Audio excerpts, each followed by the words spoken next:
Hi, I'm Jess. And I'm Matt. And I can't believe you haven't seen Orlando.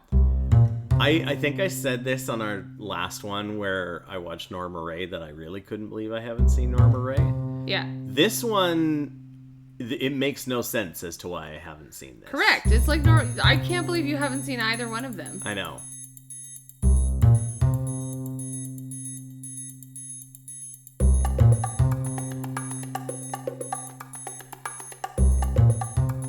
Also, so we're clear, Orlando the movie, not Orlando the city.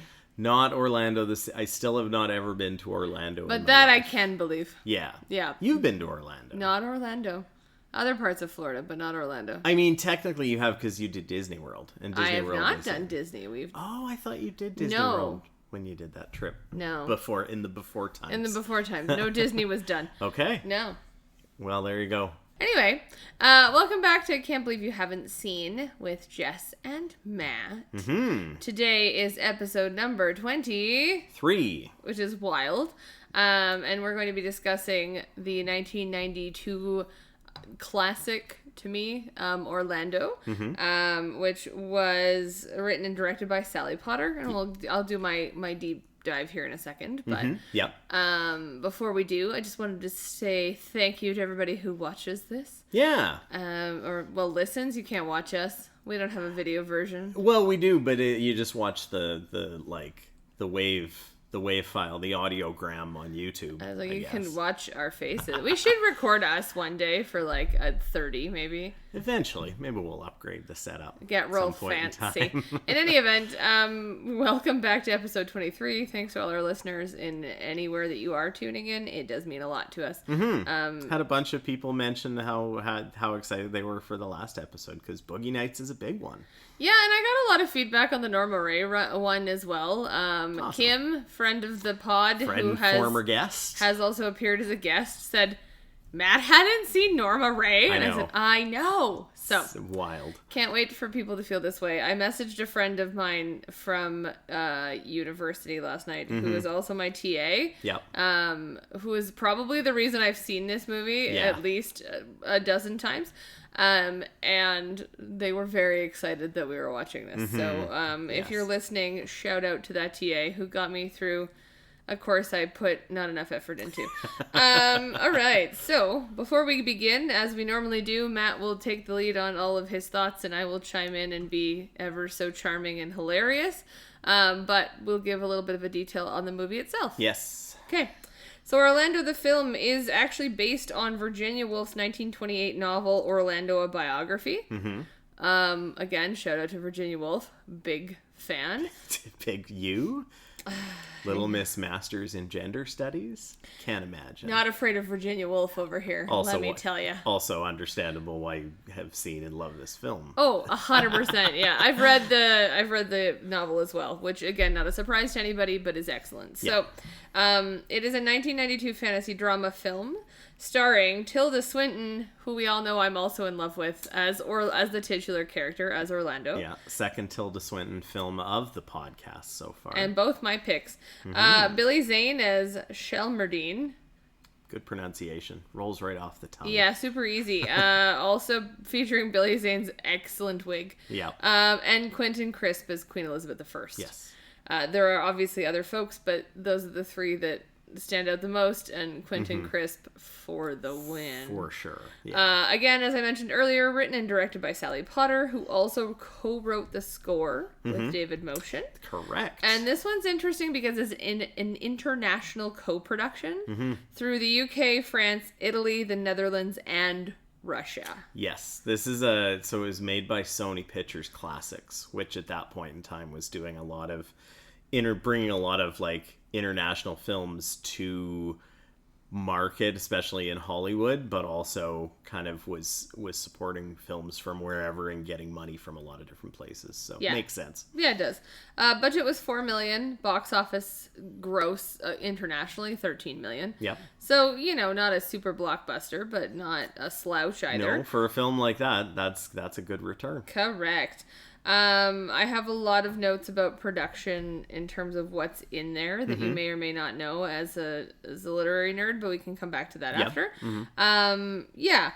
It grossed $5.3 million in the US and Canada, which I think I find really interesting given that it's not filmed in either of those places. True, yeah. Yeah, and not necessarily something I would expect to be.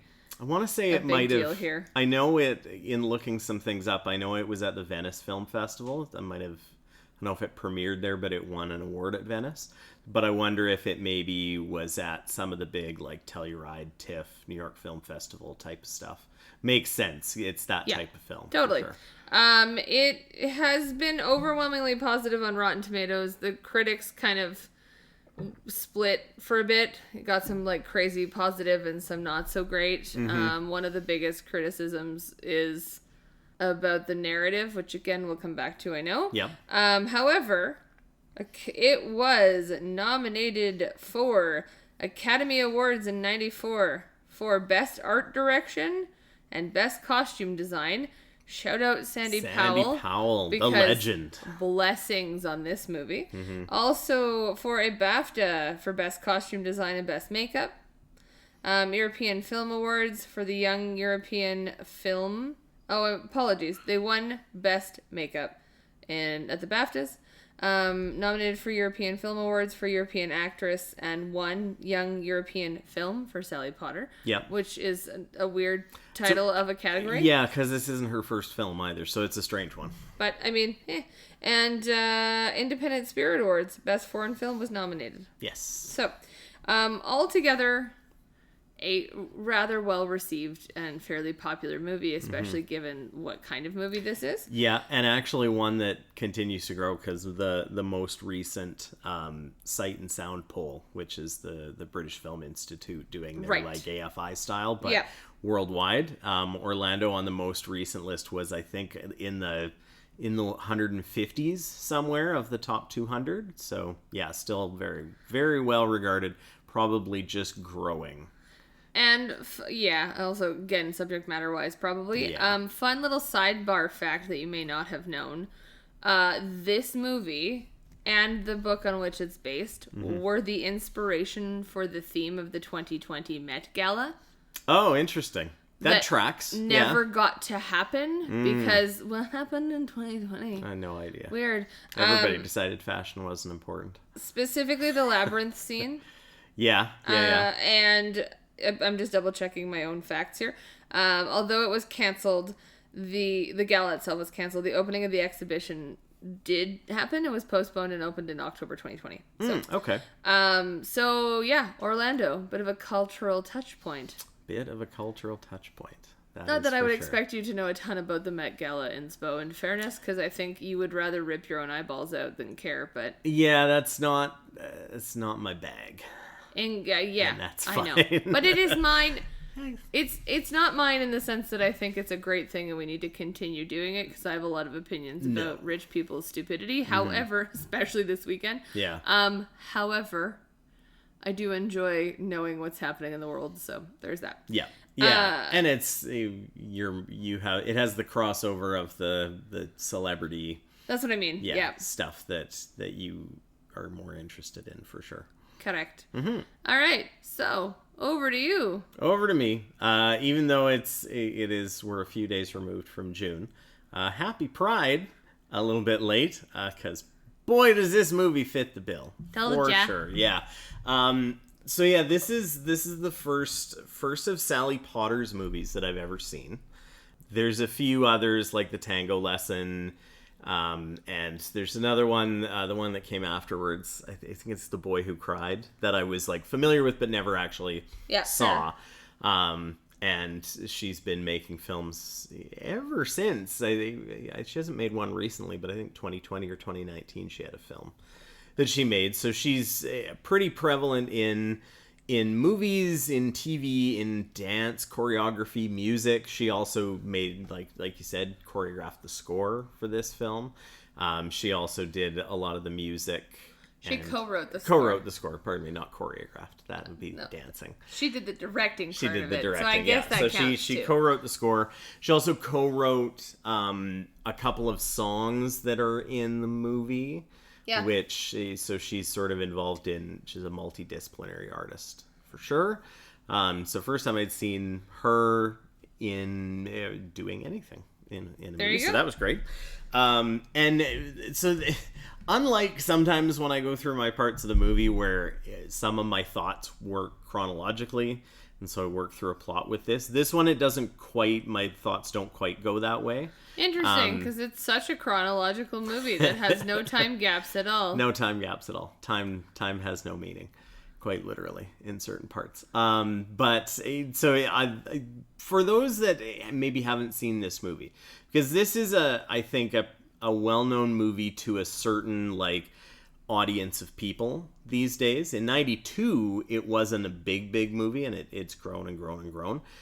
Basically, to kind of give like a wide swath of a summary to the movie, we've got Tilda Swinton playing the titular Orlando, who is a young man who's lost his mother. His father is getting older and is sick, and before his father passes away, is visited by Queen Victoria and Queen Elizabeth I. Queen Elizabeth I. There's a few queens. I know. This, so yeah. I guess we talk about chronological. He's visited by QE1. QE1, Queen Liz I, and basically she kind of betrothed is the wrong word, but gives a property, a house for him to have as like property that his father doesn't have to live in, and is like, you may live here, but basically gives him the idea of like, you may have this, but you must live here, and you must not wither or grow old. Yeah, which is interesting. She's not loving the growing old part right now, which is part of the reason she's like, don't you do it. Yeah, so as part of the historical fantasy part of it, basically this now means that Orlando is not going to age and is going to continue living from the year 1600, which this movie starts in. And basically it goes on and on through different tribulations of Orlando's life until kind of close-ish to the modern time when the movie it comes meant out. To be the modern time when the movie for sure exists. Yeah. So, and basically follows this idea of Orlando sort of existing, falling in love with a woman from Russia that goes away and kind of breaks his heart, eventually gets sent by the English government to go to, it's not said explicitly, it's sort of along like the Silk Road, heading out more towards like Persia, India, part of the world, to be an ambassador. It's heading east is how it's phrased. Yeah, it's never really spelled out. You find out in the credits that they filmed it, that part in, I think, Uzbekistan, so it's sort of that part of the world. Is an ambassador to the British, and after an incident with a war, a conflict that's starting, wakes up 7 days later after literally sleeping an entire week, and Orlando is now a woman, and now lives the rest of her life as a woman, mostly back in England, and the things that come about because of that, eventually, until you get to the end where she has a daughter and is living with her daughter in perpetual existence, but blissful somehow, which is optimistic. It was 1992. Living forever might have seemed a little better at that point in time. Had she known what was coming by 2026, I suppose. So this is, obviously, there is a lot of very interesting things at play in the movie, and I'll jump around and talk about parts of it. Very much, and this is not necessarily the first, I don't imagine, very much an early transgender allegory of a fantasy story. The idea of the dichotomy of a man and a woman being two sides of the same coin. Yeah, I was like, I'm not even sure allegory is appropriate here. It's pretty straight up. Well, yeah, and I only say allegory because there's never a point where the character is necessarily transgender or comes out as being a man that wants to be a woman. It just sort of happens. I would argue that this isn't. I take it all back. Sorry, you're right. I would argue this isn't necessarily a trans narrative so much as it is a story about gender more broadly. Yeah. And I think what it says about both of those does give credence to the homosexual experience, the trans experience, none of those that I have, but the people that are making the film obviously have a lot to do with that, and they're tackling a lot of those subjects and I think this is my first note is it's very smart to set this film starting in the 1600s, because going back through specifically like the aristocracy in Europe in the 1600s, it's very like the style of the day on both ends of the gender spectrum at that point in time was androgyny. Like, androgyny was absolutely the in fashion thing. Men were wearing wigs. The longer and curlier the wigs, the more it showed their status in the aristocracy. The more they had money, the more they could afford these opulent like outfits that went with that. Sorry, quick fact check.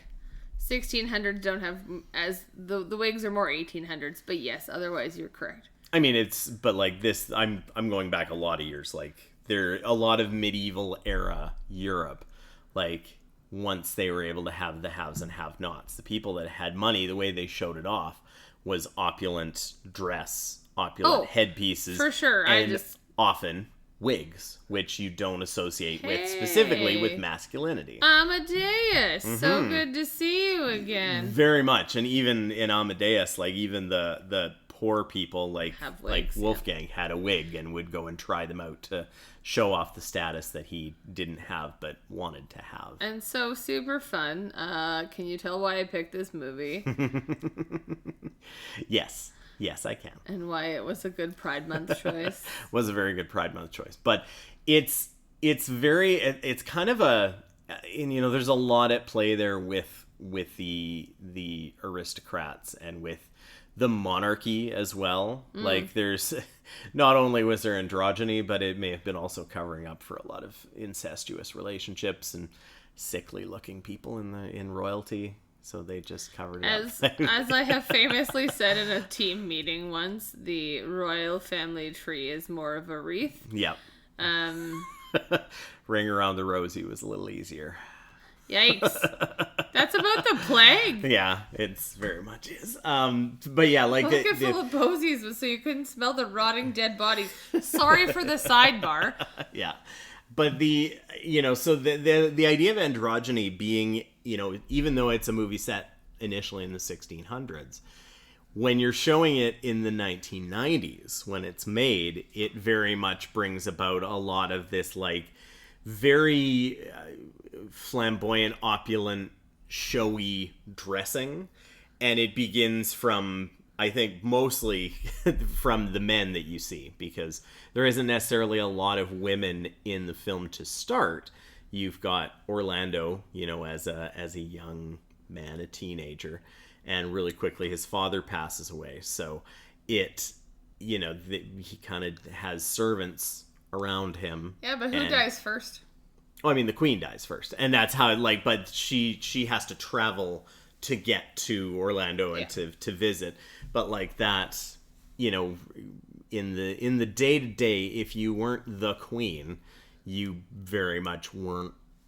You were a second-class citizen in the 1600s in England, certainly. I mean, still maybe the case. Less so, but so it really starts out with a lot of these like little touches of androgyny, not only in how things look, how you see people performing. Really early on, they have the singer along the boat as the queen is getting rowed in, singing in a very high falsetto, very feminine sounding falsetto. Would argue that's a eunuch. Yep, totally. And it won't be the last time we see that singer and even other people singing in that kind of tone of voice.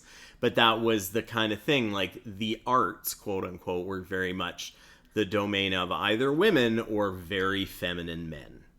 And whether you were an actor, whether you were anything basically that wasn't either a writer, which usually meant you were in the clergy, which the masculinity didn't necessarily matter as much if you were a priest.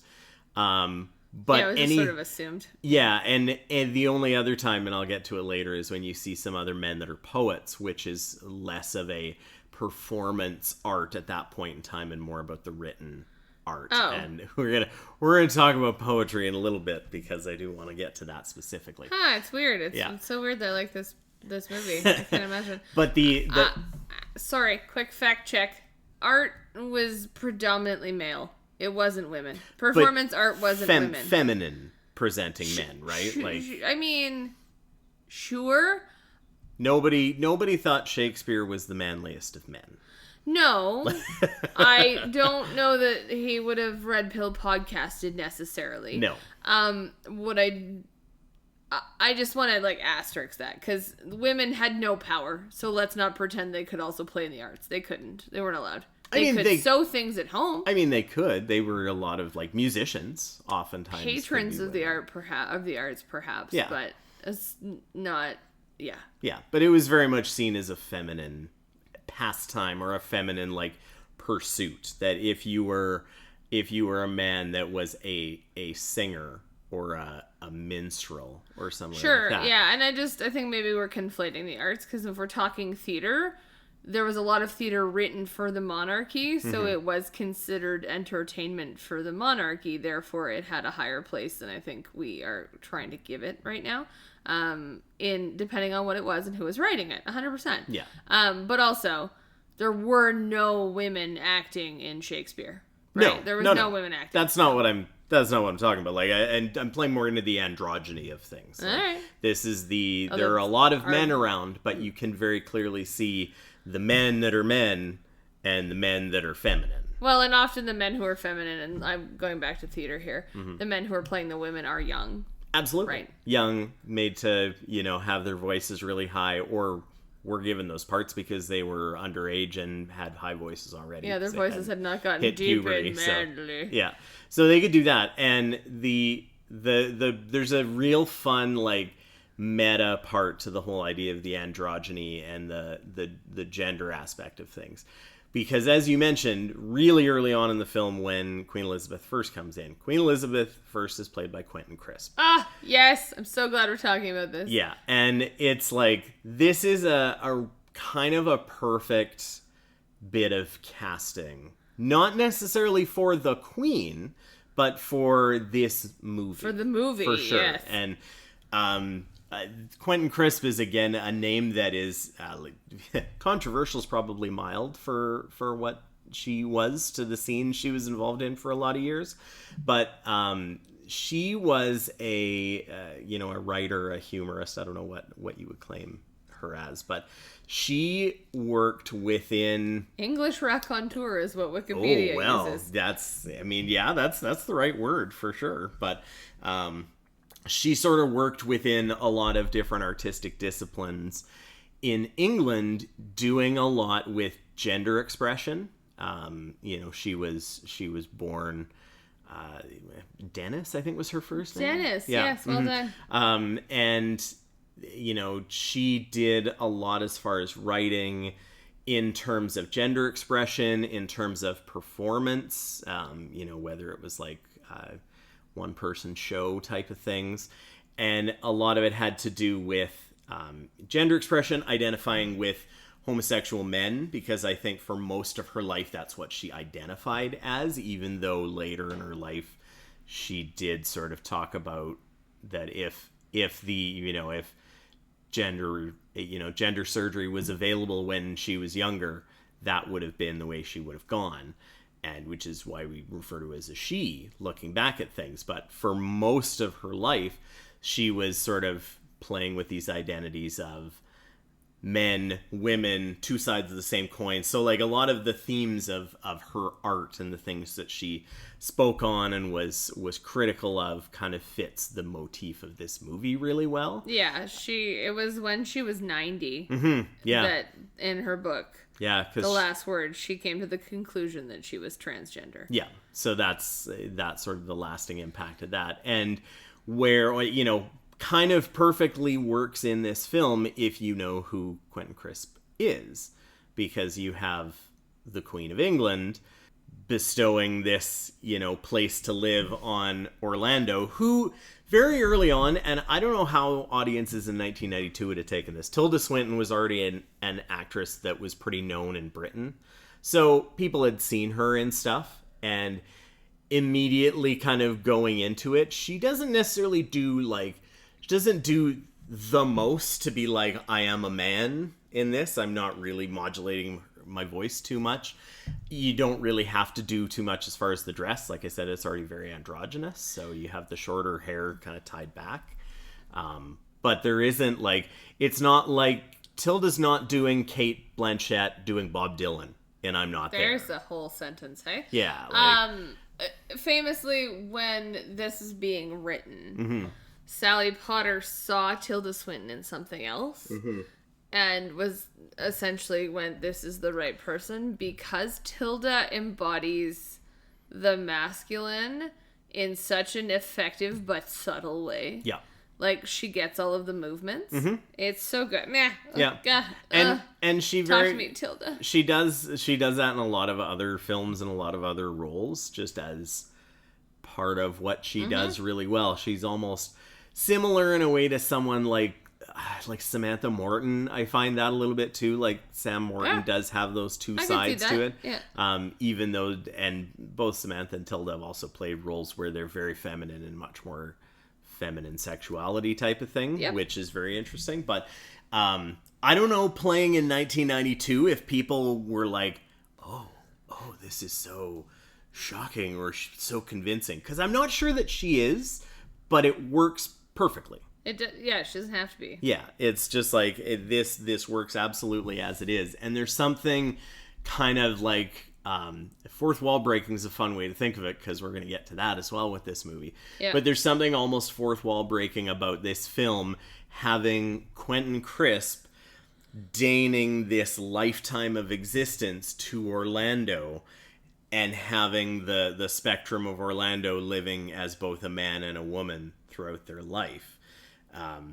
Just as Quentin would have. And it's kind of this, it's like this kind of perfect little touch of just like, okay. It's, in a way, there's a little bit of like Nathan Lane in The Birdcage. Yeah, Nathan Lane's probably a good one to compare. Mm-hmm. Although Nathan Lane, I would argue, significantly less controversial, given massively significantly, yeah, some of the opinions Quentin Crisp had throughout her life. However, we don't need to go any further into that. If you're interested, the internet exists. Yes. It's cool. Also, she would have been, this is filmed in like 91. Mm-hmm. So she would have been 81, 82. Because she died in 99 at age 90. So so is in her 80s when this is happening, which is a very fascinating thing to think about. Yeah. Do you have more on androgyny or no? I mean, it's woven through. I'm sure we talk about it again, but go ahead. Sure. The other part that's a really fun meta-narrative here is when this movie is made. Yeah. 1992, what is the predominant aesthetic? I tried to say the word right this time. For women in the early 90s. Yeah, this is getting to be the start of like heroin chic. And androgyny. Yeah, very much the bob haircut was back.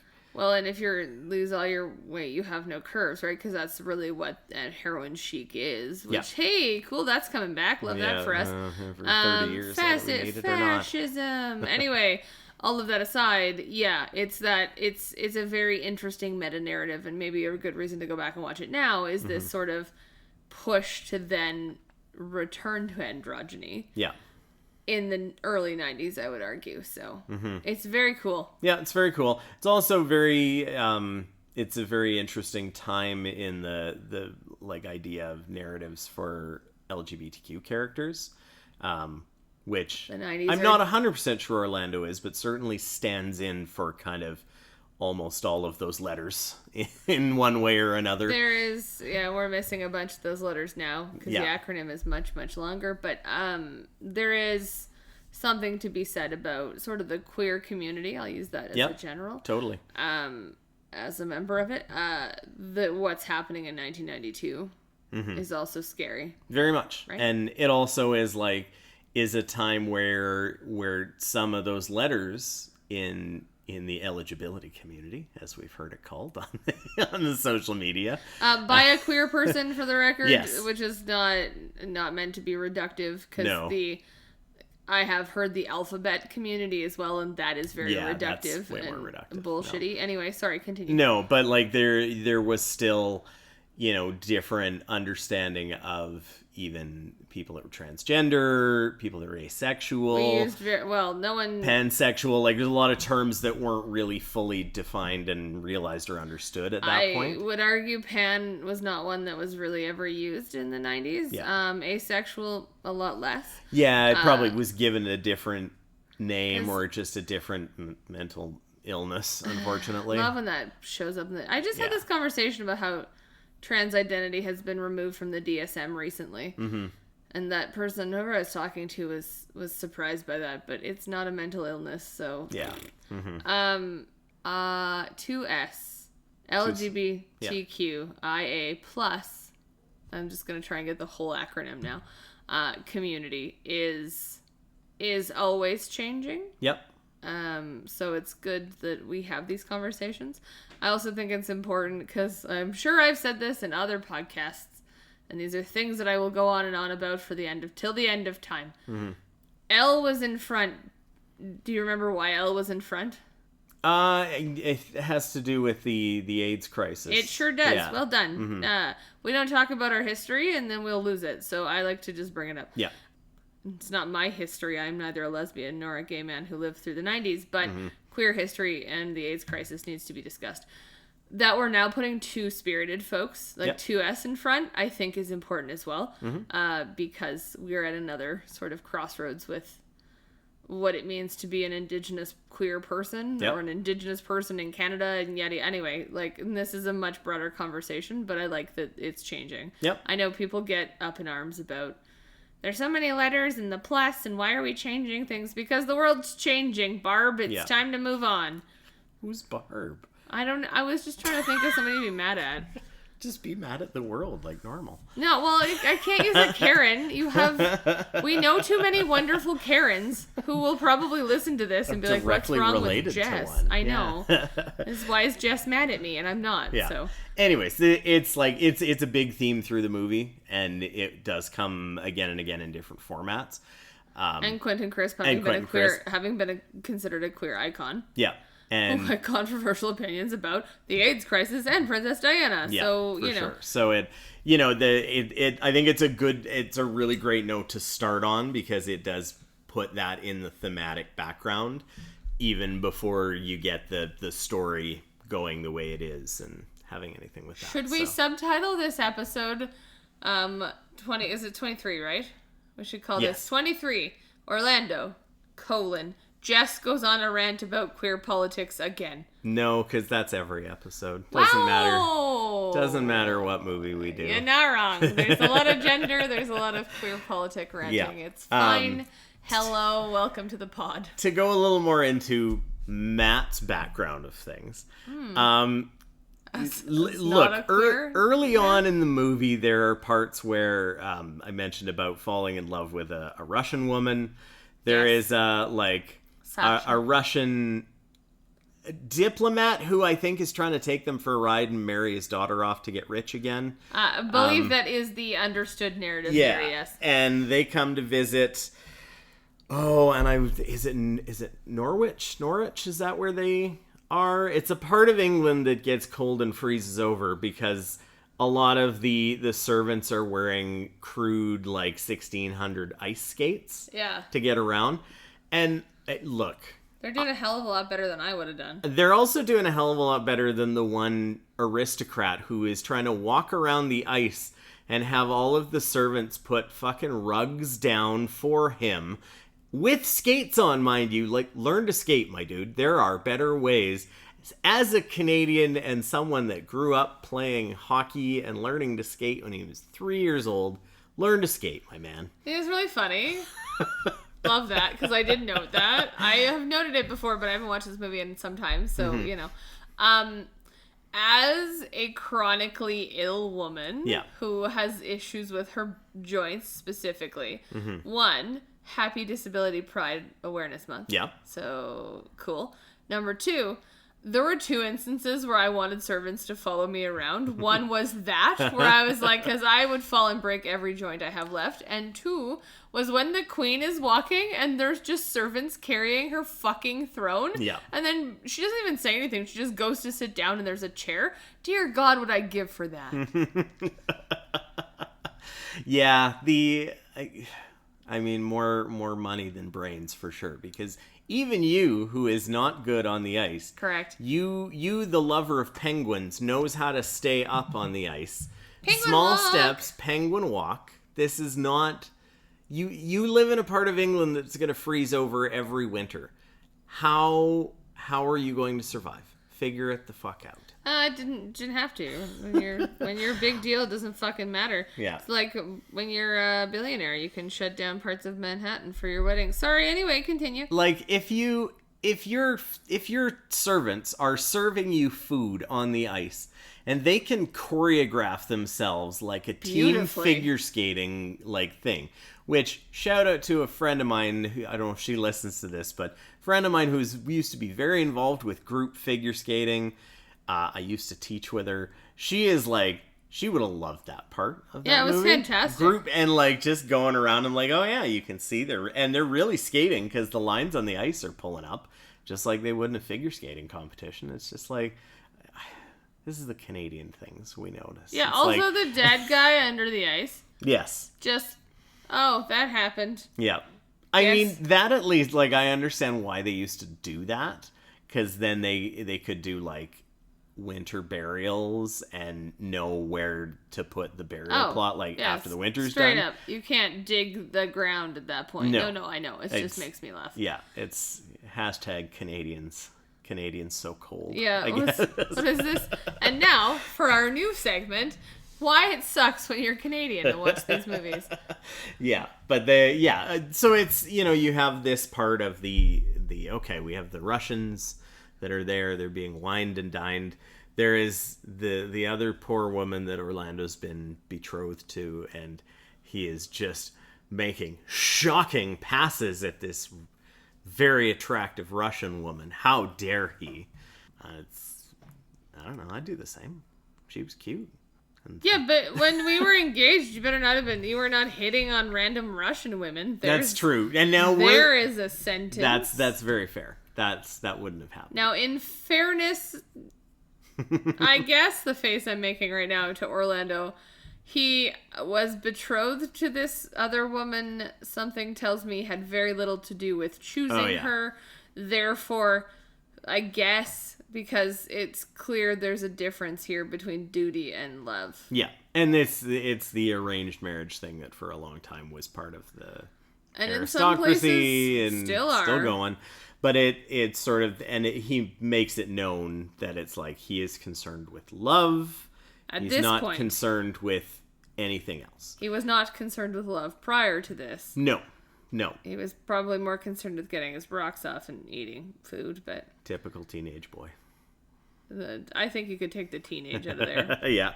But, so this happens, they, spend more time with each other. Orlando makes it known in doing his best fucking Jesse in Before Sunrise. Go shout out Ethan Hawke for this. God, I love that Let's movie too. Meet at the London Bridge the day the ice breaks, blah, blah, blah.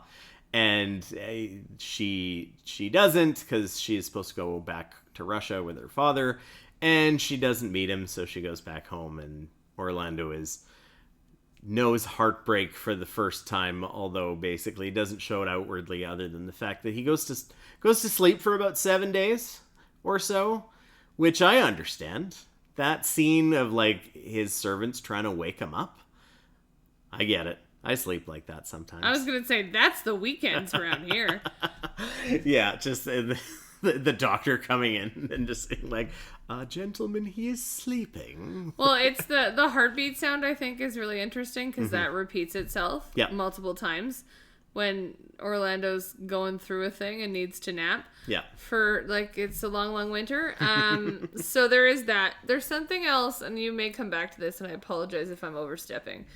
There is part of this scene with Sasha where he gets stood up and is like, women. Yeah. Yeah. The treachery of women, I think, is the line. It is indeed. However, he does go to the... no, it's before that. Apologies. He does go to her boat, though, to tell her to come meet him at this place. Yeah.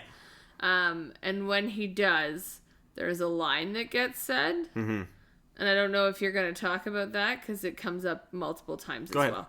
It's when he proposes to her and basically says, I love you and we must live together and she will get married. And she's like, what? Okay, but why? You belong to me. You idiot. Yeah. And, yeah, you're mine. Yeah. Why? Because I adore you. Yeah. Yeah. Again and again. Oh, dudes. I had a note. And this line comes up again, but in a different context, which is why I wanted to sort of just highlight it now. I'm sure you'll talk about it later. Is Orlando in his male form the OG male loneliness epidemic? Discuss. No. No. I don't actually think he's the OG, but is this an instance of where it's like, oh, the male loneliness epidemic, and you're like, yeah, well, you treated her like she was an object. Yeah, get fucked, bro. Yeah, but I know where I see where you're going with that, and I would say definitely no, because there is not like in that typical way. Like if you think of the like male loneliness thing as like, I mean, there's so many things of this in history, but movies. Say like Travis in Taxi Driver, Robert De Niro in Taxi Driver.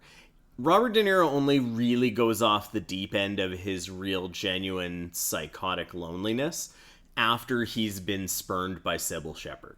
Then it's like, oh, now I'm going down this very destructive path. Orlando doesn't go down a destructive path. He just fucks off to Eastern Asia. And then becomes a woman. Like, there's no, like, destructive part. He doesn't start a war with anybody. Yeah, no, that's fair. I think it's just, for me, it's the narrative around male loneliness epidemic, maybe, is more where I'm going. Less the individual actor and more the idea. Mm-hmm. In that it's, well, I don't understand why I can't get women, and why don't women like me, and I should be, well, we're so lonely as men, because it's, again, hello, Red Pill podcasting. Mm-hmm. Love that we are podcasting. It's so great. It's so good. Just a queer woman and her male husband with a microphone. Anyway, you hear them all the time. White dude with a microphone. And me. But it's that narrative of like, well, I don't understand, blah, blah, but then they treat women like shit. Mm-hmm. I don't think in this movie Orlando gets toxic in the same way, but there's an interesting parallel of, I've treated you like an object. Mm-hmm. What do you mean you don't love me? Well, and I think he's probably parroting what he would see in society around him. Absolutely. And I think the part that doesn't lead him down a destructive path is that by this point he doesn't have parents. So Correct. He doesn't have role models, doesn't have a lot of friends. Doesn't have a lot of people to let down. Yeah, and it's sort of, so he doesn't really, he sees his relationship with, like, that his parents would have had with each other before his mom passed away, or other people around, but, like, doesn't go on this path of toxicity, because that also isn't around him. Like, there really isn't, and it kind of bleeds into the next part of his life on his own, which goes into the part where he attempts to become a patron of the arts, specifically a patron of poetry, and invites his favorite poet to his manor, and the, like, is, okay, well, I have money, I have property, surely there are people that support these poets, and the guy who's the poet, what a guy. Let me tell you, this poet who goes there is, like, first of all, hilarious that he's just slurping up all the soup he can, because I'm like, yeah, the arts patronage didn't even pay in the 1600s, let alone. I don't know if the intention at the beginning is that Orlando wants to be a patron so much as Orlando wants to be a poet. Yeah, I think it goes hand in hand because he very much is like spending a lot of time reading poetry, is clearly, inspired by poetry enough to invite this random poet that he loves and is writing it. Not necessarily to a high level, but he's young. He might be able to figure it out eventually.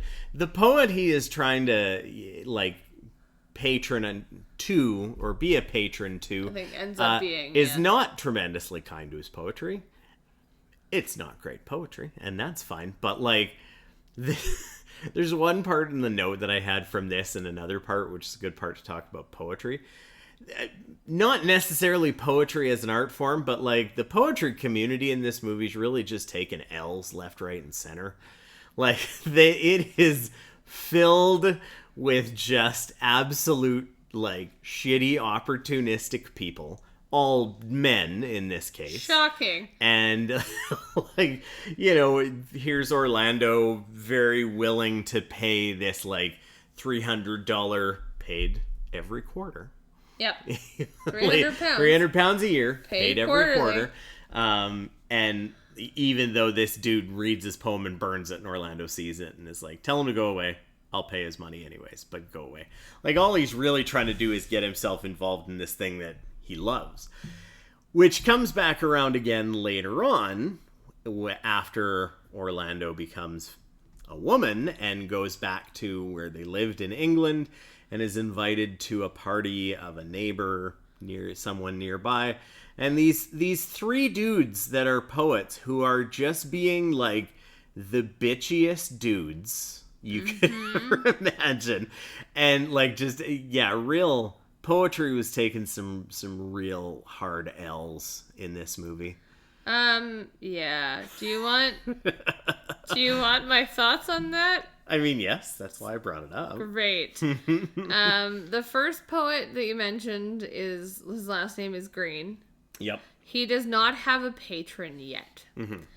So when he's slurping up all the soup, I think my note was, starving artist. You had to start somewhere. Oh, however, he also is not well read. In the sense that his work is not well read. Yeah. He talks about how he's barely sold any poetry. Mm-hmm. Here he has this young, I would argue, youngish, I guess, at this point. Orlando's always young forever, so young. Impressionable when it comes to the arts, young man who thinks the sun shines out his ass. Yeah. Right? And instead of being kind to him is really shitty. Yeah. I know a few poets in passing, having done work in a poetry community. I do spoken word now. Mm-hmm. There are a number of humans I have met who are high on the smell of their own farts. Yeah. Think that their poetry is the only thing. Mm-hmm.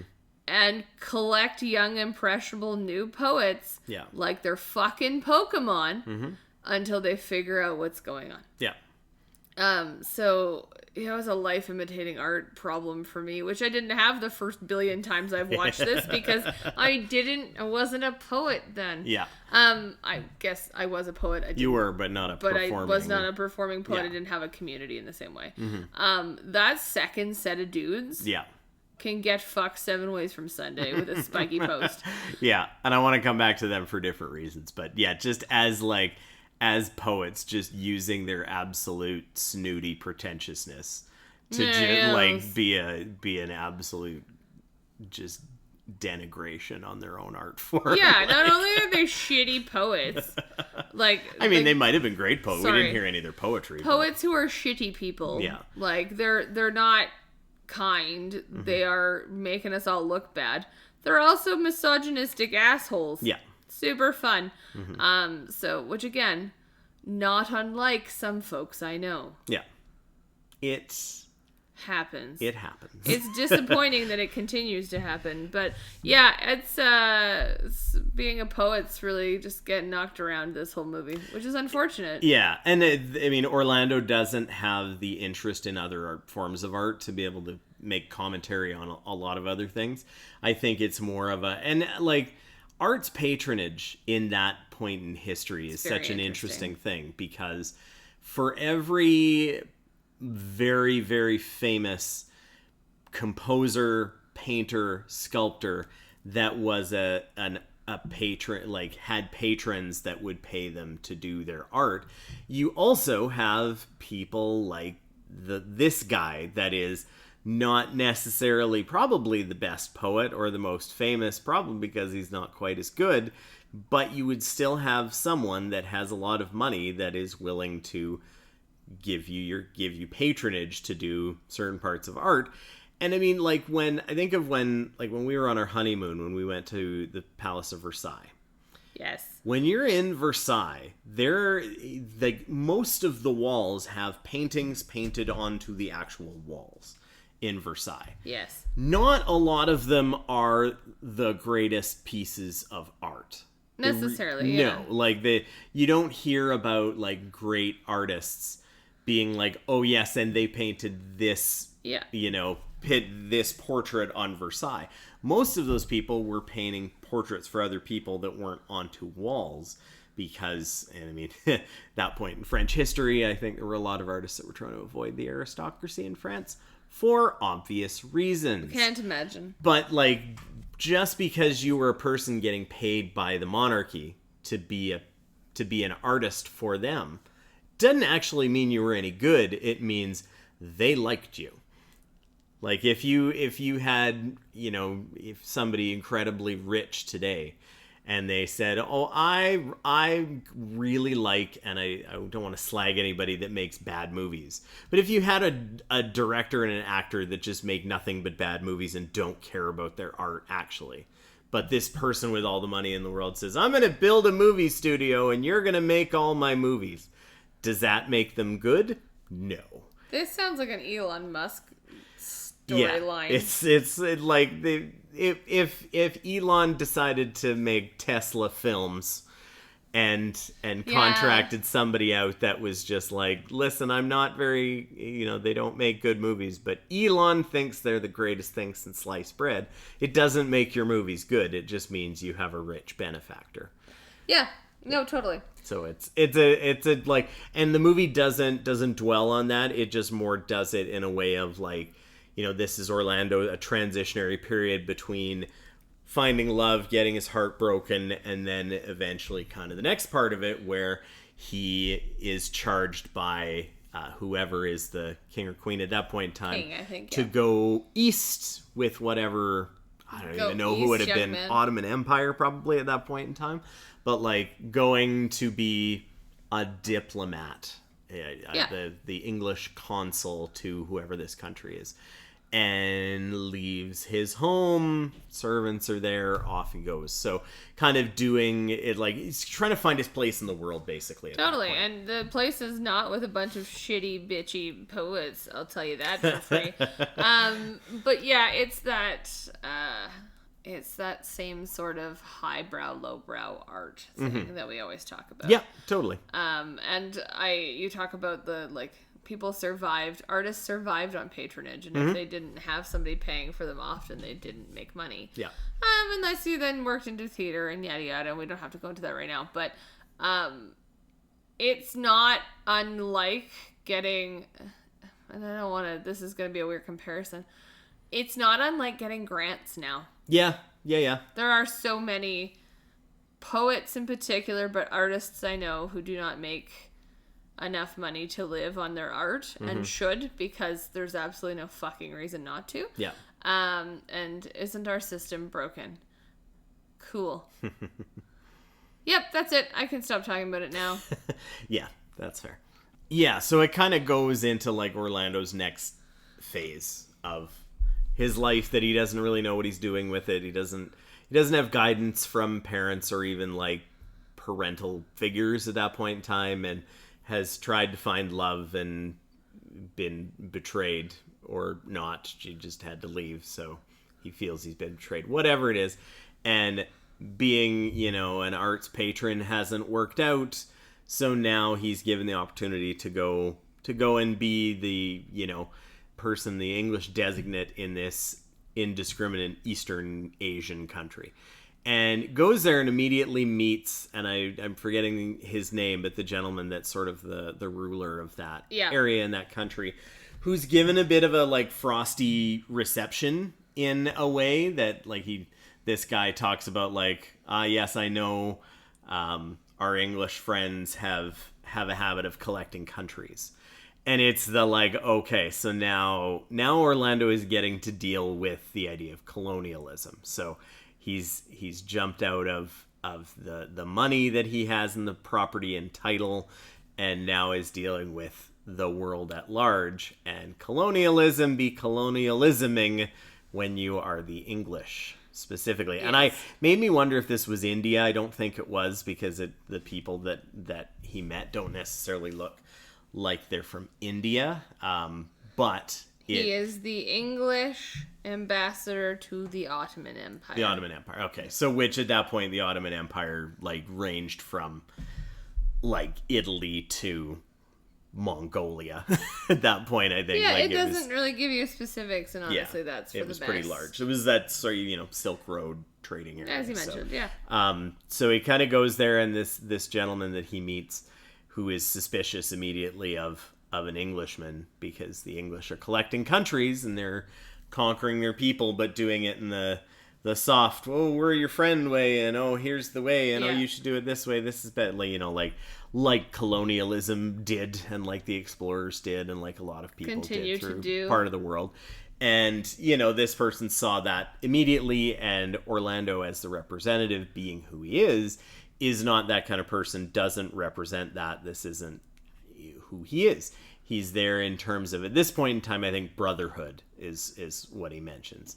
And, is there and takes in a lot of the culture, takes in what in my head was like, oh, you're drinking a lot of opium tea at this point in time. Yeah, that's fair. Oh yeah, this is probably like, okay, it's just a couple of bros having some opium tea, having a heart to heart, and like bonding, because that's sort of how it worked in a lot of countries. When you went somewhere, you had tea and you made agreements. Drinking a lot of opium tea and having a heart to heart. Yeah, so it's just like a couple of guys being dudes with a nice strong tea, which Orlando almost spits out the first time he has it. It's so strong, I think he probably does choke initially. Yeah. Which again, everything kind of is going okay with that. He hasn't spent a whole lot of time there. There's a really, again, to tie back into the gender thing, there's some really interesting, like, not incredibly overt, but sort of soft pulls on the idea of brotherhood and brotherly relationships that Orlando doesn't really have, and only has really tried to fall in love once. And now you have this man that is the ruler of the area that respects him, that will have an honest conversation with him, that will look him in the eye, which not a lot of people necessarily do. Correct. And they have these moments of like, okay, it never really crosses into a point where it's a relationship, but it's shot that way. And I think that, like, there's a lot of shots in this film that Sally Potter, and I'm forgetting the director of photography, but that they have in this film that repeat over and over again. And one of them specifically ties back to the early scenes where Orlando is falling in love, then into these scenes where he is having meetings with the man in, the Ottoman Empire area that he's there with. And they're always shot in that way that you're like, okay, this is framed as this relationship, and it started out as love. Yeah. And it goes here. And eventually later in the film, it's going to go to sex when Billy Zane's character comes in. So it's like they have these framings that visually tie it together, which is really fun. And it only really gets broken, or anything that's going on there, is when there's a moment when someone else from the English aristocracy comes to visit Orlando, and like before they can really do whatever he's trying to do there is a conflict that's happening. There's a war, some enemies that are charging in this area that they live, and eventually there's a man that tries to jump the wall, and the other Englishman shoots him because he is the enemy, and he actually says he is not a man, he is the enemy. Oh, good. I was hoping you were going to quote that. Yeah, yes. And that's the moment kind of that the movie takes its full pivot on, because Orlando suddenly is not on board with this brotherhood and this defense and this masculine idea of war and conflict. And it's like the last straw of like, this just isn't me. I don't get down with this. I'm interested in the arts and in love and relationships, and I don't have family, and I don't get down with this. And basically, like, he goes to help this man who's been shot dead and is basically ordered not to because he's the enemy. Why do you have compassion for the enemy? He's not a man. Because he's not a man. Enemy. Yeah. So this is the point where then Orlando, like, immediately walks away from the conflict and once again goes to sleep for 7 days. Takes another long nap. Has a few doctors speaking in a foreign language, making sure that he's okay. And you hear the heartbeat again. And it's like, okay, yeah, he's just sleeping. And then this is the moment in the film where Orlando wakes up with hair fully down this time as the first sort of visual theme of, okay, this is the transition point. Yeah, something is different here. Yeah. And then Orlando wakes up. There's a, like, very, very brief moment with Orlando waking up where you see that Orlando's naked and now has breasts. Yeah. And then fully sees herself in the mirror and is now a woman. And basically exists in the movie as a woman for the rest of it. Now, there's a... Sorry, just before we move on, because I want to... There's a film thing that works here when we talk about the breaking of the gender that I just want to kind of go back to really quick. Because you're right. I think he's not a man, he's the enemy is the breaking point for Orlando in terms of what's happening. Yeah. But interestingly enough, so the ambassador or whoever it is who's come to bestow honors upon Orlando, that's what he's there to do. Yeah. That whole scene, as they're walking to wherever he's going to have, they're moving as one person. Yeah. The way that's filmed, every movement is exactly the same. It's like it's choreographed that way. It's a little like being a Catholic. That shit never leaves you. Yeah. I'm sure that's part of the reason. But it's almost this very clear alignment of Orlando with this other man. And then there's a breaking. Yeah. Right? So, and it's the conflict happens and that's when it gets broken. Yeah. And that, I think, is the pivotal point. I don't know if we're going to come back to that at any point. And it's just really interesting to watch that, like, I think 30 seconds of a bunch of steps and ceremony, but they're moving very in sync. It's like they are one. Yep. And that's also very colonial, too, right? Totally. Think of an army marching. Yep. Same thing goes with that. Yeah. Sorry. No, it makes sense. And in that moment of the realization you have, there's some really fun, the visuals in this film are great. Yes. Like there are, for a film with not a huge budget, like it's a pretty big budget film for what it is, which I think it sounds like they probably struggled to get the movie going initially. They sure did, yes. And part of it was, hey, we want Sandy Powell to do costumes, and she's really expensive, but also the costumes are going to be really expensive, and the sets and everything else. But there's a multiple period piece. It's wild. Yeah, but there's these nice little touches of just like in this scene specifically with a lot of like gold in the background, and there's some actual shimmering kind of far back in the distance. It shows some extra light. And this is probably a good time to also bring up another conceit in the movie that comes up throughout it, and I think in this point is again being a pivotal point in the movie. There's the point where Orlando sees herself in the full-length mirror, and you get the pullback and fully naked woman. Hello, boobs and vagina, and okay, this is different. And Orlando looks directly at the camera and does the fourth wall break. And this is not the first time that it happens. It actually happens from very early on all the way through the movie. And says something along the lines of like, once was a man, now is a woman, exactly the same, but a different sex. Yep, pretty much.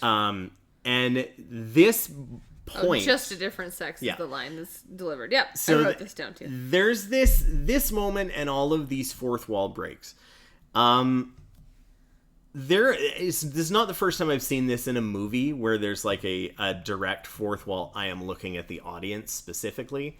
There's a lot of movies that I think used to use this as a bit of a like narrative crutch. Yeah. Where it's like, oh, I'm talking to whoever, blah, blah, blah. There's some movies that like I think use it well for good comedic effect, like Deadpool does this really well. Yeah. There's some romantic comedies that do this.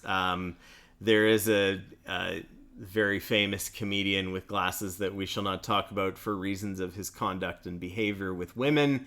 You probably know who I'm talking about. I'm getting blanks. Well, unfortunately, there's a lot of them. Yeah, Annie Hall. Oh, that one, That one. Yeah, he is very known for the fourth wall break, talk directly to the audience in his films. Yes. It can be very effective. I think at times he maybe overused it in some of his films. Some of it's very good, like some of it's not. He overused other stuff. There's one incredibly effective moment in a movie that I will never let you watch. It's a French movie called Funny Games. Okay, first of all, fair. Second of all, let me. No, just for your own good. No, I get it. The narrative, you can't let me do anything. No. If you came home one day and said, "Hey, I've heard this film Funny Games is a really fun romp. I've heard it's a good time." No, that's it is fair. not. I will always trust your opinion on those things. But there is a moment where a character in that film does one look at the camera in a specific moment, and it's the most like bone-chilling thing. It's intense. It's like, holy shit. Your expression right now is saying everything I need to know about this movie, so I'm good. It is. But it's a pretty brutal, scary movie. Not appear on the pod. No. But in Orlando, it starts very early on, and I think this is probably, and I haven't read the Virginia Woolf original novel or anything. Yeah. I get the feeling that this is probably a pretty direct tie into how some of these things are written. It's probably written in first person, which is, you'd be talking to something like that, or you'd be having somebody inserting themselves into that, like whether it's, think of something like Mouse, the graphic novel. Like there's moments where Art Spiegelman, the artist and the writer, like inserts himself into the frames in a few spots, and it's like he's telling a story and now he's inserted himself in telling the story. You are so close. Yeah. The way this is filmed, I think like it's a good interpretation if you've never read the book. The book is not written in first person. Virginia Woolf addresses her readers. Okay. And I have always understood it to be, and I think I maybe read an interview with the director at some point that says this, and maybe that's why I understand it that way, that those fourth wall breaks are meant to mimic when Virginia Woolf addresses her readers. Okay. Which makes sense because she would break essentially the fourth wall of a novel by directly addressing your readers throughout the book. It's a very interesting sort of narrative device. Yes, very interesting. And like done in a way for multiple purposes, like very funny moments. Sometimes it's comedic, sometimes it's poignant, sometimes it's unsettling. Yep. And it's done at varying points in varying lengths. Yep. And in very like different. It keeps you guessing. It's not like this isn't like Jim in The Office. Yeah. Or now the fourth wall break. Yeah. I actually wrote them all down because I haven't done that before, and I think they are what I would argue are always pivotal moments, even if you don't necessarily realize it. So at the intro of who Orlando is. Fourth wall break. Yeah. When Orlando enters the Queen's chambers the first time as she's being undressed. Fourth wall break. Yeah. The treachery of man, and a man must just follow his heart. The treachery of man is uttered by his now ex-fiancé. Yeah. He says a man must follow his heart. Fourth wall break. The Othello scene. Yeah. He says, terrific play, and looks at the audience because assumes you know the play as well you should by that point, right? Again, fourth wall break. The treachery of women. Yep. Fourth wall break. Poetry. The fourth wall break. When he learns that the Green, who is the poet, hates his poetry, that is for me the most uncomfortable fourth wall break stare because it goes on for so long. And there's no words. It's just a stare. It's just a stare. Yeah, it's a relationary stare. And it hurts my insides because, one, I hate being uncomfortable like that, and two, I'm sorry, because I've also, as much as please don't tell me you like my poetry, I've written a poem about please don't tell me you like my poetry. Hearing somebody hates it is so much worse. Yeah. He's not a man, he's the enemy. There's a long stare after that. When he wakes up as female Orlando, just a different sex, fourth wall break. And then there's a few more that I don't, if you want me to give spoilers. Yeah, give her. On what's Yeah, coming. yeah. There's a line about she's a spinster. Oh, yeah. There's no father or husband. She just stares. Yeah. When Billy Zane gets tossed at her. Fucking funny as shit. Yeah, just like wordlessly looking, it's like, well, that fell into my lap. She's like, oh, that happened. I think I'm going to faint after she has sex. Yeah. Or is about to. Yeah. There's bang times happening. How old is this draft? Yeah. At the end of the movie. So good. And then at the end of the movie. Yeah. The movie ends on a fourth wall break stare. Almost. Yeah, it's one of the last things. Yeah. Before he looks up and shows... It's kind of She looks up and shows her daughter the angel. The flying, singing angel. Yeah. Yeah, again, all of them are... Some of them, like, there's direct address. Yeah. Some of them is very directly, like, commenting on something that's going on. Some of it's just, like, almost like support. Like, it's like the knowing look of going, like, oh, this is poignant for one reason. Like, oh, yeah, you did see the thing you think you just saw. Yeah. Yes. Yeah. Like, it's great. I love the one at the end with the publisher that's read her story. How old is this draft? I'm, like, in my head, there's a, like... There is a Joe from Little Women moment. Yep. Just like, this is really funny. But it's this, like... Did you catch who the editor is, by the way? It's the same guy that played the poet, shitty poet earlier. Yeah. Okay, I just want to make sure. Yeah. It doesn't happen for long enough that if you're not super paying attention, you don't necessarily see. But which like is a fun, again, full circle. Full circle. Time is just a fucking circle. Yeah. But it's a, like, there's certain conceits in movie making that if you use them can really come across as crutches. Like, we talked about it with Goodfellas, with voiceover, how there's so many movies that have used voiceover as a, like, storytelling crutch. Yes. Yeah, absolutely. And this one does use voiceover twice. Mm-hmm. But I would say not to it. But no, and not at all. And the fourth wall break could very much be used as a crutch, 100%. But is not. And it is really effective in that way. I agree. I wonder if it would be as effective if it weren't Tilda Swinton. I think it would. I think because the way it was done, it's like, is chosen very effectively. It's not every time that there's the fourth wall break, it's or it's like smarmy wink at the camera type of thing. Like, it's selected at the right moments for the narrative to work well. I just think Tilda Swinton carries a lot of emotion in a silence that isn't always something that every actor can do. For sure. But yes, this is... I'm really glad you like that part, because it's something that I love a lot about this movie. Mm-hmm. I think it's fourth wall break without being a cheesy, stupid device to just get a movie to happen. Yeah. And for me, because it ties so deeply to a novel... Mm-hmm. And there's something else that gets used in this that if we're going to talk about novels, but I want to take the wind out of your sails. Yeah. It's such an important narrative device in both places for me, so that I'm like, yes. Yeah. It not only is it effective, but on its face, if you were to try and describe parts of this movie to someone that's never seen it, and like the elevator pitch of this movie does not work. It does not at all. Even if you know the original story, I imagine people would go like, that's not going to work as a movie. And if you were to tell somebody that there is going to be fourth wall breaks and a main character that starts out as a man, then becomes a woman, also is immortal, and none of this is explained, and it's just blankly accepted, like, that doesn't work. It just doesn't. And it works in this movie somehow. And if the fourth wall breaks didn't, like, if they weren't used properly, I don't know that we're even talking about this movie. No, agreed. Like, I think it flops super hard and nobody ever discusses it again. But because it's filmed so expertly, and because it allows silence to do some of the work, it's not a particularly strong narrative film.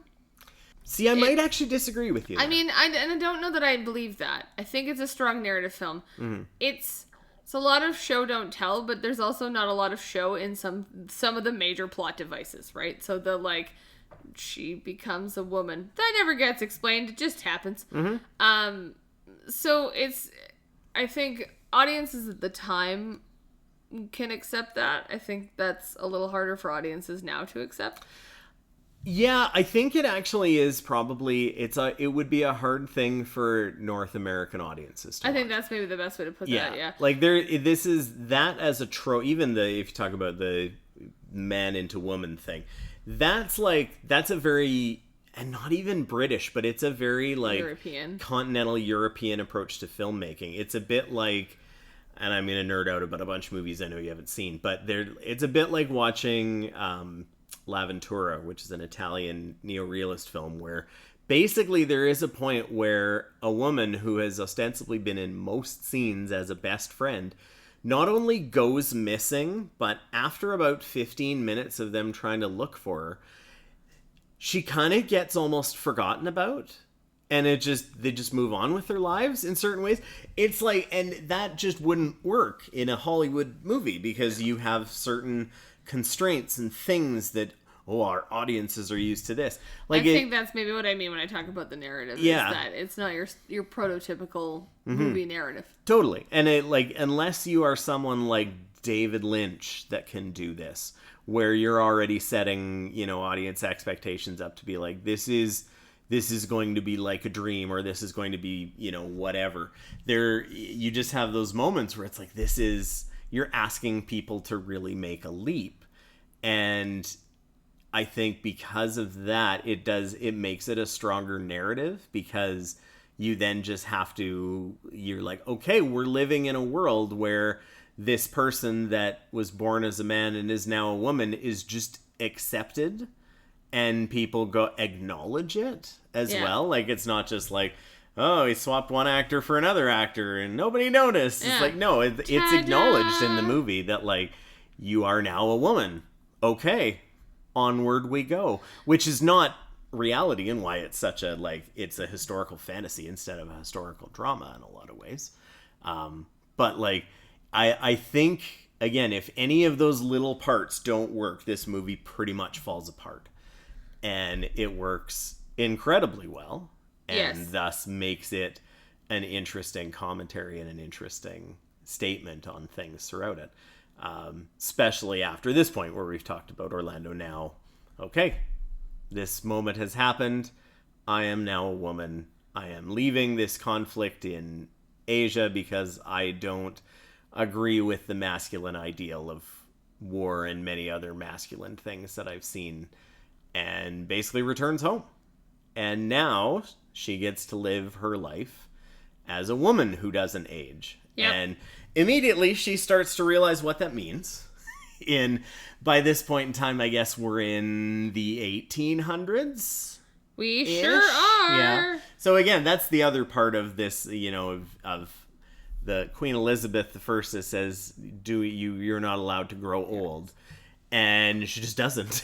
So she stays the same, and 200 years later, she looks like Tilda Swinton. So QE1, bestowing long life upon Orlando, is a movie only. Movie only narrative plot device. That does not exist in the novel. It's just never explained. Oh, from the novel, you mean? Okay. Okay. I mean, it's just never explained. Yep, that makes sense. Oh, we just drop in and Orlando just lives forever. That's fine. I'm convinced in the book there's got to be a portrait somewhere.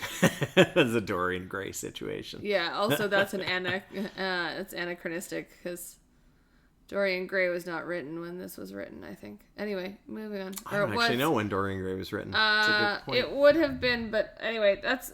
Yeah. Sorry, this is my literature nerding. Yeah. Excuse me. Yeah. Anyway, so we have Orlando, who's come home, is a woman, living life as a woman, immediately getting put into a corset. I'm like, oh, that's a good introduction to femininity. Isn't it, though? Having to deal with that. And then getting invited to this, it's not really a garden party. It's more of just someone is giving a party and inviting people over. This is the moment where Orlando has the interaction with the shitty poets, and the shitty poets being a bunch of catty bitches, and telling off the one dude who Orlando also knows.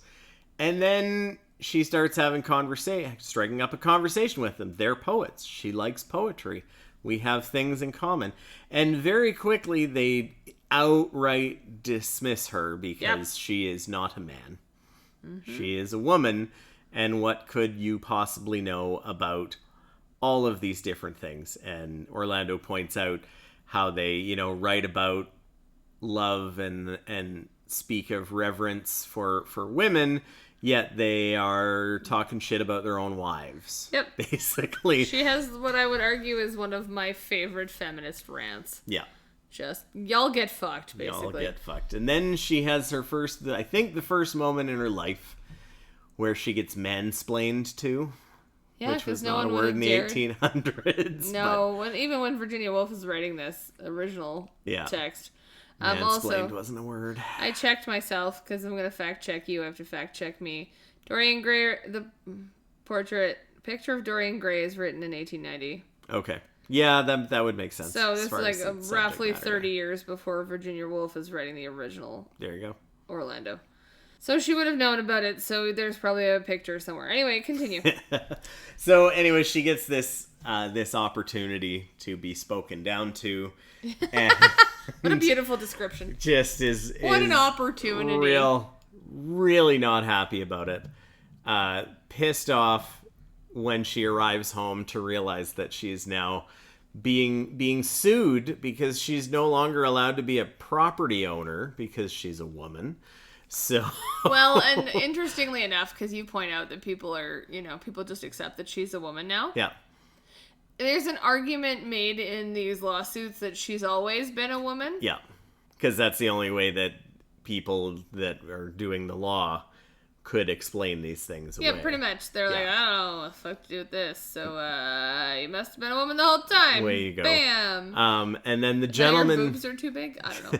And then the gentleman that was getting shit-talked by the poets at the party, who is a friend of hers as well, the Archduke, basically then comes by and proposes marriage in a very pragmatic, practical, well, this is good for you. You should want this. Nobody else is willing to accept you. I've always loved you, I think. I am willing to accept that you were once a man and are now a woman, and that's fine, and most people wouldn't. And you can come and live with me, and we can be married. And this is, again, where the, comes up of, will you belong to, is it to England that he says? I don't remember actually. He does make a comment about her belonging to someone else. But it's like, it's that possessive ideal. That line gets repeated, right? She says, but why? And he says, I adore you. Mm-hmm. And therefore I should marry you, or whatever that line is. It's basically the but I adore you from the man came back. And I think this is one of the first times where she goes, oh, tits. Yeah. Well, shit. I wasn't very good back then. Hey, weird. Yeah, so it's shoes on the other foot now. She doesn't love it. She storms through the garden, the garden maze, she has a couple of fourth wall breaks, yelling about, thinks I'm going to be a spinster, which is very funny.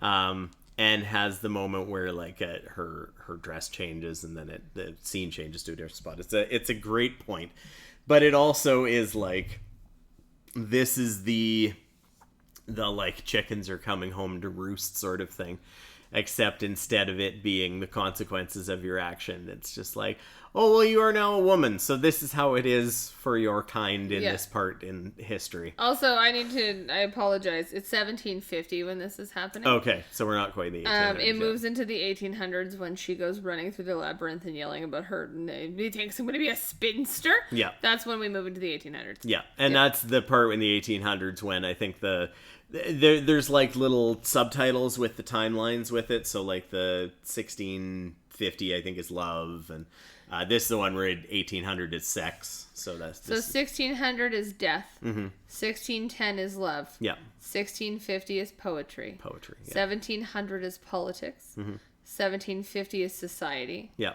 1850 is sex. And birth has no year. Yeah.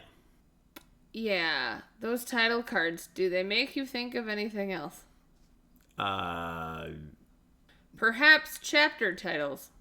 I mean, sure, yeah. Yeah, That's, I don't, and honestly, it's been a while since I read the book, so I don't know this to be certain. Yeah. I do know Virginia Woolf addresses her reader because she does, period. Yeah. I don't know that this is the case here. Right. But all I could think last night was chapter titles. Yeah, I don't know that I necessarily clocked it as chapter titles because they don't really, like... To me, if it were chapter titles, it would have been a bit more frequent. Like, this is almost more like thematic check-ins. Well, and like perhaps chapter's the wrong word, but like segments of a novel. Because I have seen a lot of novels, particularly of that time, where it's broken into like 3 or 4 parts, and those parts each have their own name. That's kind of how this feels to me. Yeah, that's fair. I almost could see it being more like parts of a religious text, like the Bible. Like, yeah, fair enough. Like just eras, almost. They also reference the Quran at points, so I could see that too. More interesting on that one for me, and I know you're trying to get to her running through a labyrinth here. The first title card is 1600 death. The last title card, no year, birth. Yeah. It goes in the opposite order of what you normally expect. Yep. And it's because the death comes with both her father and the queen. So it's like the death happens, and then that actually is the beginning for Orlando. And when birth happens, it's not the end for Orlando, but it's the beginning of her daughter's life. Yeah. So it's just an interesting sort of... Yeah. The timeline you usually expect is birth to death, not death to birth. So.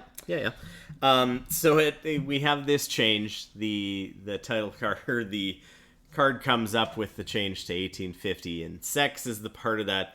And like less than 30 seconds in, Billy Zane rides in on a horse and falls literally onto the ground to Orlando's feet. She's also on the ground at that point in time. Should we all be so lucky? Should we all be so lucky to have dreamy-eyed Billy Zane with flowing, very real hair, very, very fake, very real, not great hair. That wig kind of does Billy Zane a little dirty. I don't know what you're talking about. It's perfect. I've already said it's very realistic looking Billy Zane hair. Nailed it. Where would you plug in your crimping iron in 1850?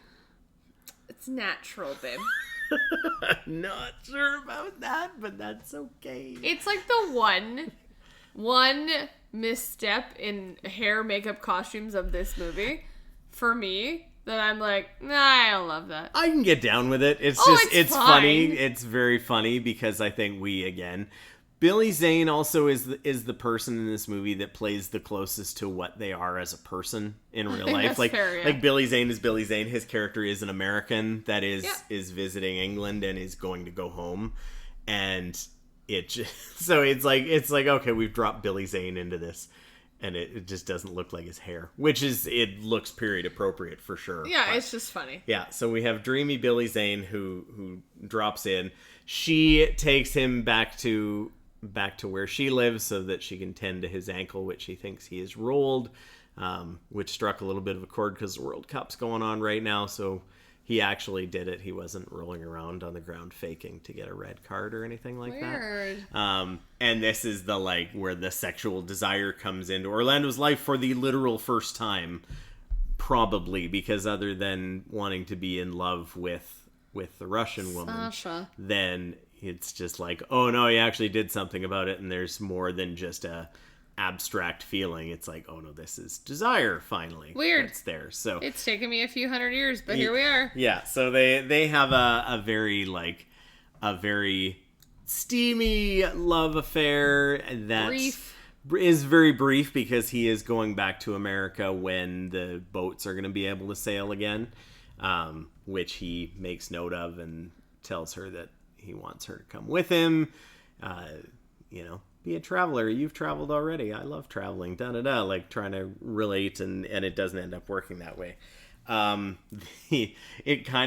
There's a line when she's having a shitty time with the poets, and before she excuse me, sir, But yeah, the line the poet has is, the lady is a flame, and she's just fucking stewing and is about to go off on them. that is the equivalent of now you're super mad. Yeah, now you're super angry. And it's like, I wrote it down during the sex part because I'm like, oh, this is actually the part where the lady is now a flame.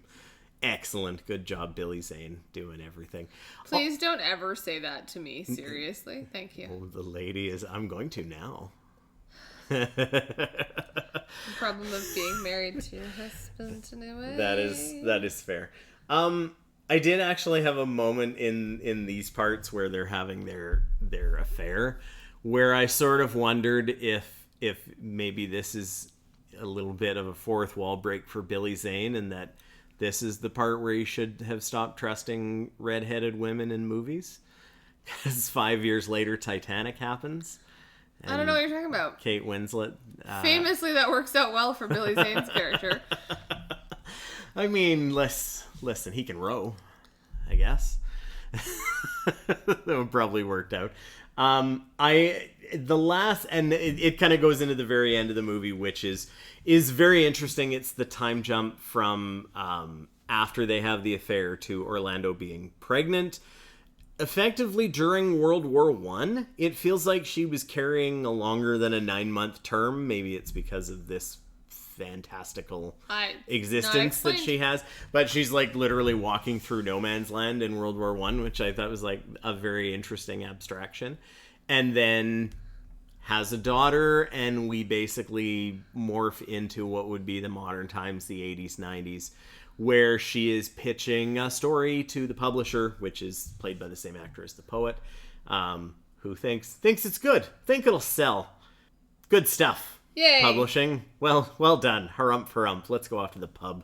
That's kind of how publishing works now. Yeah. And then she rides away on a motorcycle with her daughter, who is still a very young age, and maybe she has the same mystical existence of age. I don't really know. I mean, actually. she We're not does really saying. grow. Yeah. Clearly, but how much and how fast longer. and how long she's... As I think it's a bit of an anachronistic, time has no meaning sort of move. Yes. In between that and birth, in the sense of like, I think you're just seeing Orlando grow weary of all of the conflict and things. I don't know that she's necessarily living... I don't know that she's necessarily pregnant in no man's land. I think it's just meant to be like, this is all happening. So, yeah. And I don't know that to be certain. No, and it's not ever explained, and it doesn't need to be. And no. It's not a major plot point. So who knows what happens with that kiddo. Yeah. And it ends off with the scene that we talked about where they see the singing angel in the air. Her daughter has like a camcorder and is running around in this field, and Orlando's sitting under a tree. And it like hears the singing and the angel singing, and has the little like moment where she cries, and her daughter comes up and says, "Don't be sad." She says, "I'm not sad, I'm happy." And that line is, I think, like the biggest overarching theme in the movie for me, is the idea of like, if you can cry because you're sad and you can cry because you're happy. They can both be true, and they can both be true at the same time, as well as different times. And the whole movie is like this idea of the yin and yang, the parallels, the repeating of lines in different capacities. Yeah. And the other part that it really kind of hits home for, even though it's never even touched on, is the fact that you have Sasha and you have Billy Zane as the two great love interests of Orlando's life that were shown. And if you were to play that game that existed as a meme a few years ago, where you like melded the features of two celebrities together to see what you would get, Sasha and Billy Zane are effectively the male and female attractive equivalents of each other. They have the same blue eyes, they have the same dark hair, they have the same mannerisms, the same way of speaking. Yep. They are similar in that they both have foreign accents. For Orlando, one has American accent, one has the Russian accent. You could also put potentially a little bit of this into the gentleman that is the ruler that Orlando meets.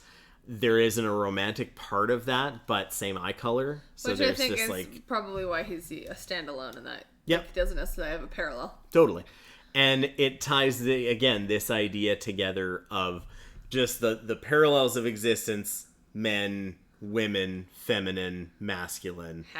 Happy, sad, mother, father, son, son, daughter. There's all of these dichotomies that I think is again, when I eventually watch this movie again, and we don't do this when we watch the movies the first time.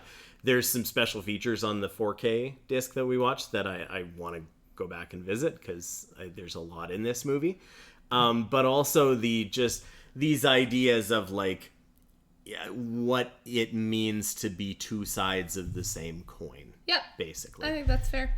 There is another parallel with The Great Loves, that when Orlando's left, when Sasha doesn't show, Orlando at that point, is standing there and it starts to rain. To rain, yeah. And then he's sort of frozen, and then the next time you see him, it's this like long sort of break of him being frozen. Yeah. Same is true when Billy Zane's character leaves. Yep. And I think again. Orlando's either on or by a bridge both times. Yeah, very similar. Yeah. Well, because he's sailing. So yeah. So there's a lot of that parallel. There's also early on he cries. Yeah. And somebody asked him why he's like what he's crying about because it's Sasha. Yeah. And he's like, I'm already sad because this will end. Yeah. So his sort of disposition of like I am sadness. And then his little blue character pulled through by the happy one. Anyway, no joy to pull her by the face. No, then she has to pull her by the face. Well, by the leg, drag her face. Yeah. I was like, pull her by the face is a different movie. But yeah, it's this sort of that parallel happens too. Excuse me, I did notice that one where I was like, oh, I think this is something to look at is the crying in the rain. Yeah. Yeah. The two pathetic fallacies, whether it's happy tears or sad tears, but yeah. Yep.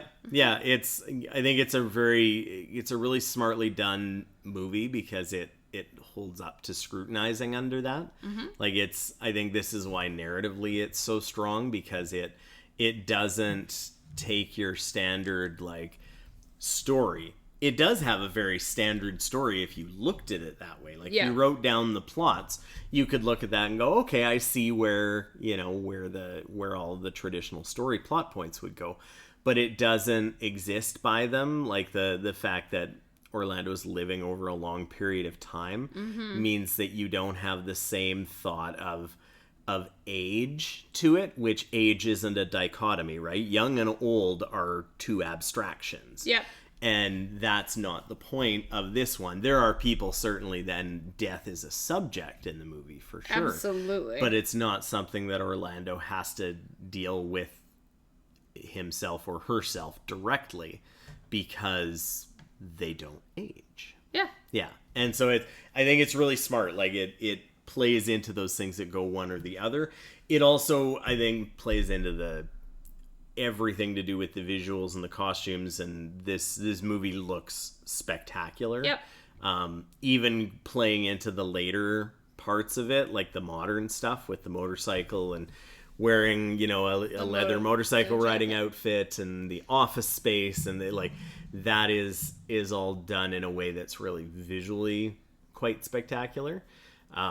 And yeah, I think that was a really great ending line to make. Like, the point of this is not the story. The point of this is the theme of the parallel. Yeah.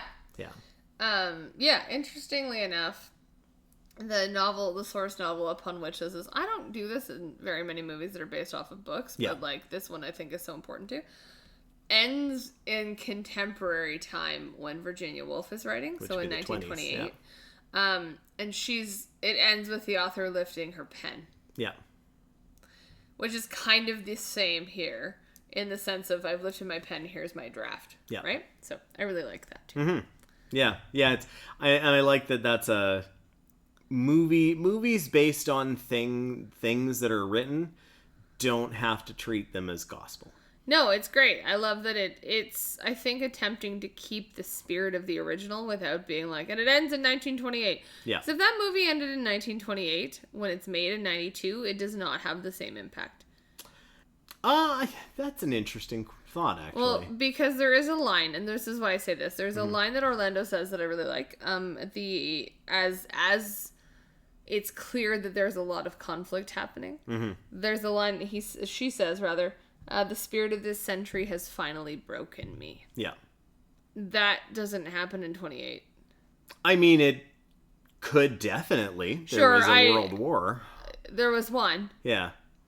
You haven't had a Great Depression yet. You haven't had the Second World War. You haven't had, like, there's so much that happens later. Oh, yeah, but you don't know that in 1928, no, right? No, but this is, I think it hits for contemporary audiences in 92. Yeah. By setting the ending in 92, because you do know by that point what's happened in the 20th century. Yeah. And the spirit of this century has broken me is such an important line to me. That's the, like, hey, because I think maybe we're all feeling it in 92. Yeah.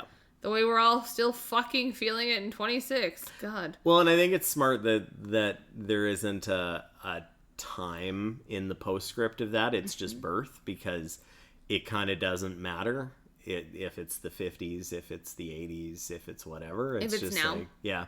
It kind of doesn't matter by that point. And that's, I think, also takes it out of time in that way, which is very good. But yeah I really like that line. Mm-hmm. The spirit of the century has broken me. Yeah. Has finally broken my spirit, or whatever that is. Yeah. Yeah, it's quite good. I got a little Tree of Life vibe from the end of it. I don't know if you've ever seen the Tree of Life.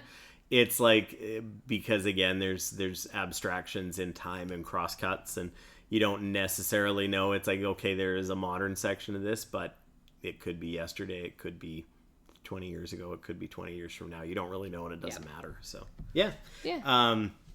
that's sort of that was my capping point for sure of anything that I wanted to bring up. Excellent. I will allow you the floor if I didn't catch anything. To be honest, you hit on most of the things I gave a shit about, or I interjected them, whether you wanted them or not. You? I know, weird. The only couple of things that I think are really funny when I go back and look at these, the notes from me, as is tradition, is not only when she goes, oh, hello, boobs, like, now I'm a woman, just a different sex, whatever that line is, her moving through the house that has the sheets over it. Yeah.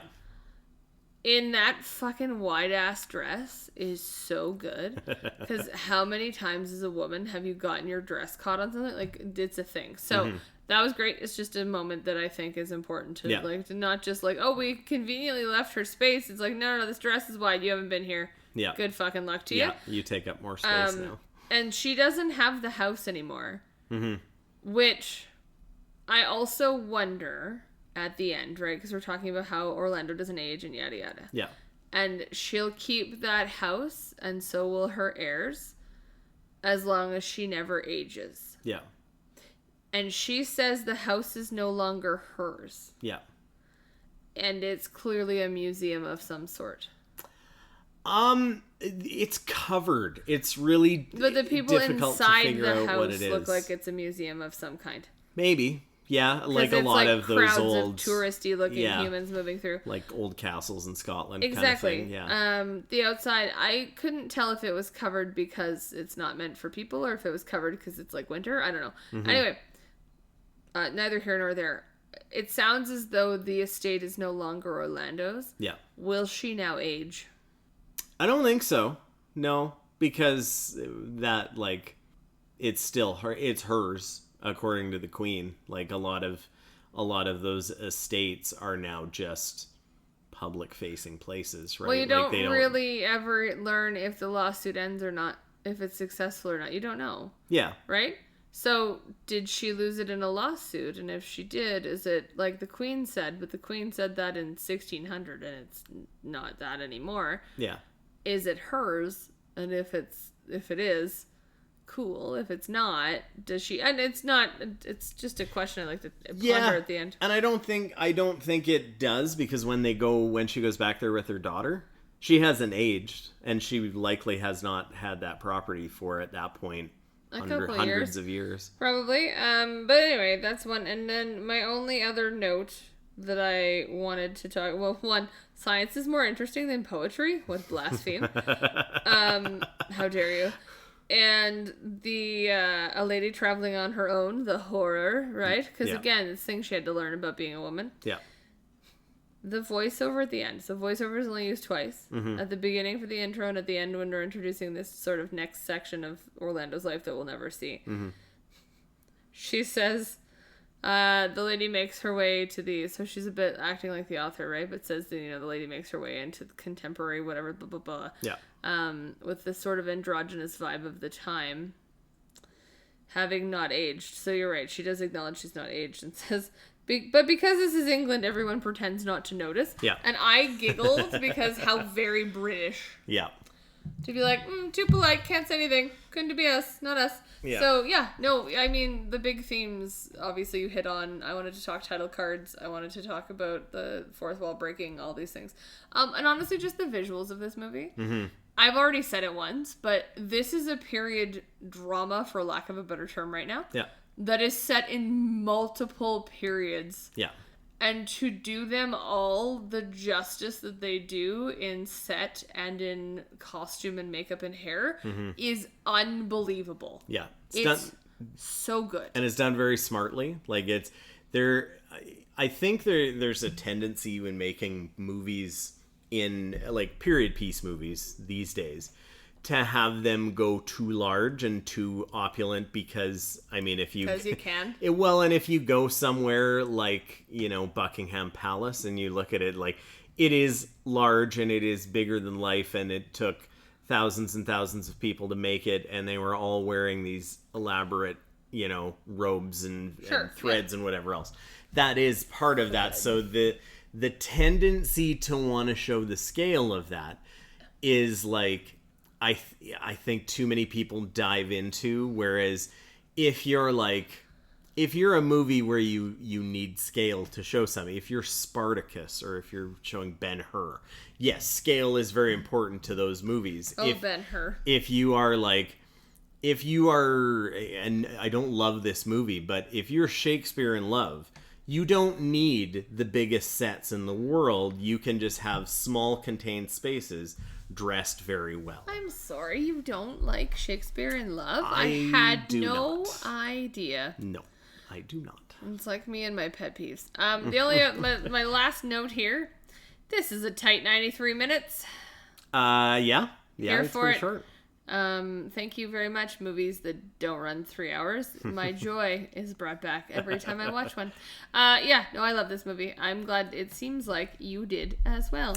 Yes, this is probably of the ones you picked for me. This is the closest to like something I would pick out to discover for myself. And it's there's a lot of different genres of movies. Like I will watch a lot of old Hollywood movies because I really enjoy specific styles in old Hollywood. I don't necessarily love a lot of modern movies that go in a certain very cookie cutter direction. And if I'm going to watch something, I would much rather have it be something a little more abstract storytelling wise, even if it's set in something. A movie like Train Dreams, which I know you haven't seen yet, but I watched on my own, is in a way similar to this narratively, in that it just sort of floats and exists through its story. And it's like, that's closest to my sensibility of like, yeah, I'll go and watch a like 2.5 hour Italian neo-realist movie. Cause like, yeah, it's different. There's something unique about the way this is told. This very much fits in with that. Well, you're welcome. Thank you. You chose good. I do that sometimes, and sometimes I make you watch The Proposal. Just depends. Well, I'm sure it won't be the last time you make me watch something like The Proposal. I promise I have more interesting film history life and interests than just rom-coms, but sometimes they are my fave. In any event, that concludes. Yes, Orlando. And I get to be the one picking for the next one for episode 24. And this is one that, like, Kiefer Sutherland. So sorry. I absolutely can believe you haven't seen this, but there's a part of, like, my brain knowing the premise of this pod, then. No, but, like, there's a part of my brain that knows what you did your master's degree about, topic-wise, in picking this movie that I'm like, we might we might have to pod for 3 hours for the next one, because I can't believe you haven't seen Network from 1976, which is one of my personal favorite films of all time, and is very much a conversation about the media, which we will have on the next episode. And perhaps it'll have to be split into parts 1 and 2 if we go that long. If Jess has some real big thoughts, which she might have. I've never done that before. You've been forewarned. But And on that note, thanks for listening. And if you want to follow us on all the other fun things we do, we are on the socials, primarily on the Instagram at I Can't Believe You Haven't Seen. Yep. If you want to email us, I can't believe you podcast at gmail.com, which is funny. I can't believe we podcast either. And then if you want to follow Matt on Letterboxd, it's Matty236 on Letterboxd. That's my username. Reviews every movie we watch. I do not have the patience for that, but it is wonderful. And Matt also has his own podcast about collecting physical media. And as we are about to move, boy howdy, am I so glad you do that. I know, it's marvelous. But that podcast is super fun, called Cinema on a Shelf, so do check that out as well. Yes, I mentioned watching the 4K of this. It looked spectacular. So. I love that. Yep, we're great. There we go. So yeah, everybody, thanks for listening, and we'll catch you next time. Take care.